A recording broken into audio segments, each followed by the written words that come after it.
It's hard to believe that a quarter of a century has gone by. It was 1989. Some of us decided to circulate a questionnaire with issues related to gays and lesbians. The village decided to organize an AIDS awareness event, and they requested input from the gay community. There was an assumption that we were organized at that point. But in reality, we were not. We decided to somehow bring gays and lesbians together in Oak Park.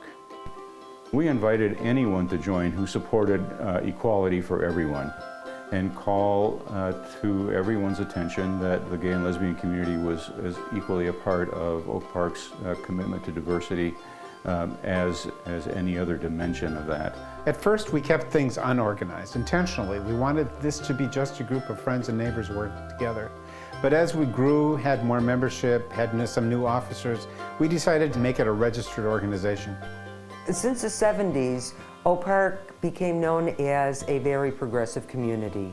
We wanted to further that by adding gays and lesbians to the village's diversity statement. We got involved in various committees and task forces in the village. And after that, schools and the library and other community organizations were soon to follow. We became a multi-purpose organization working within the community on social activities, political activism, and cultural opportunities. We decided to have a cultural arts festival. Music, arts, readings, to bring families, to bring the community together and have a good time. People came from all over the area to attend that event. Well, I know the festival, it wore us out. To be honest, it was a lot of work for a small group of people. But when we looked at the banner in Scoville Park, we were just wowed. It was really important for us to sort of raise the consciousness and highlight the kinds of gifts that we actually bring to the community. We were proud of the event, and I think the community was also. I think it gave us some momentum. The domestic partnership registration idea was fairly new everywhere in the country. It was gratifying to see the number of neighbors who came and said, "This is right."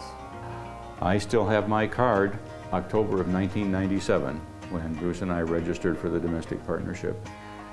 It was a major accomplishment. And frankly, I think the domestic partnership registries laid the groundwork for what's happening just recently with almost half the states now with marriage equality. It was momentous. We felt like we belonged.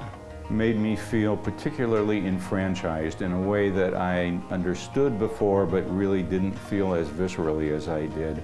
But we also understood that there was another population of people who weren't feeling particularly enfranchised. For years, we were concerned about how we could try to help gay and lesbian kids, or kids who were concerned about their sexuality. The groups were started by OPALGA and a dedicated group of volunteers. This was a place where not only they could be educated about themselves as LGBT young people, but also get some HIV and prevention education. We knew from our own experience how isolating it could be, not to mention issues such as bullying. The apprehension we had about whether we'd be accused of recruiting was really overridden by the pressing need that we saw for a place where kids could gather. One of the things that's so rewarding about seeing the kids grow up and become really healthy young adults is being able to watch them move from one of the most fragile times in their lives to becoming successful adults and really becoming who they want to be. The one constant has been our desire to work together to make sure that gay and lesbian people have the same respect and options as the rest of the community. And then, of course, the potlucks have endured. Through good food and bad food. We had one potluck where everybody, just about everybody, brought a bucket of chicken. Mostly good food.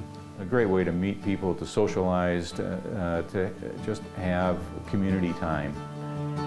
Sometimes we're asked, with all we've accomplished in 25 years as an organization, is something like OPALGA still needed? The simple answer is yes. Who would have believed how far we've come? It's really premised on a very simple idea that we have, with all of the other citizens in Oak Park, much more in common than we have differences. And it's still a good reason to throw a party.